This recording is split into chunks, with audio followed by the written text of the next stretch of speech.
Hey everyone, Scott J. Way from Crucible Custom Props, Nerfworks Lab, and all the forums here. Happy New Year 2023. So the first, I have two blasters I'm doing a video for today, but the first one is this Return of the Jedi Han Solo DL44, based on a actual MGC. So it's a real vintage MGC with all Blaster Factory parts. One of the cool things about this one is, and I don't think Chris has these up on his website yet, but I really nagged him about redoing the Return of the Jedi scopes because his old scope had, based on a different scaling, and I told him that the this part of the thing was based on the windage knob cap off of the Boba Fett blasters. So it's the same kind of size and everything. So using that, rescaled it, saw the details after we got some of those auction photos from one of the screen used ones to replicate the cap. So he replicated the dimple and the seam line there in the cap. Did some other detailing as far as, it's kind of, might be hard to tell since it's all mounted up, but it is hollow like a cap instead of just being solid.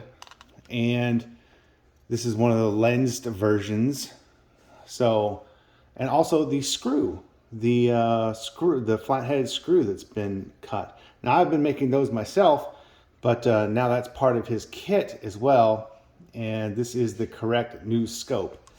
Then we have, of course, the piston greeblies, the bumper greebly, the scope mount, the piston greeblies, and I milled, instead of putting on the stick-on 3D printed pieces, I milled the details here. Now you can see here where the end mill grabbed some material and made a little circle there. That's nothing that can be really done about that, unfortunately. The end mill just wanted to grab some Zamac and gouge in there, but it's got its own character to it. But they're out of the 3 or 4 originals, they're all different. Some are very deep cut, and some I didn't want to go too deep because it's really hard to know how far you're going to go and then go through it. So this is deeper than my own, but not as deep as some. Some are pretty deep. But yeah, that's it. And then, of course, his flash hider, his MGC flash hider. So they're all a little bit different. The Stembridge has a different flash hider. Stembridge has a brass, whatchamacallit, little cup for the screw up there. The Stembridge only has one scope mount. The others have 2 of them. One of them is just machined down so that the other scope, the rear of the scope, just sits on it. But that's it, pretty straightforward. And there are variations of how the pistons are attached. A couple of them have rivets.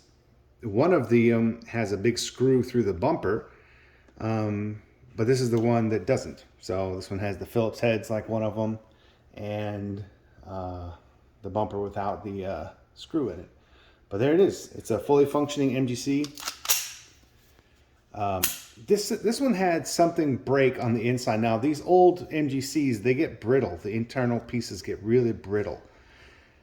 And luckily, well, unluckily, a piece broke on the internal of this one, and I had to make a new piece out of aluminum or steel. I can't remember which one I made out of. But anyway, I had some scrap that worked and made the piece, so now it functions as it should.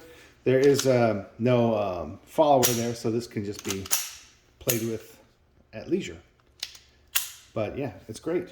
So here it is, accurate Return of the Jedi DL44 on an MGC using Blaster Factory parts with the updated new, very accurate scope.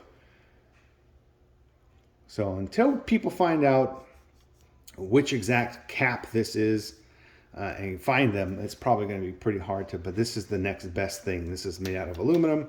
But it's got the little details and the dimensions are pretty correct. And it even has the inside, a hollow inside, just like a real cap would be. But very cool. So there it is, guys. Thanks for watching. Bye.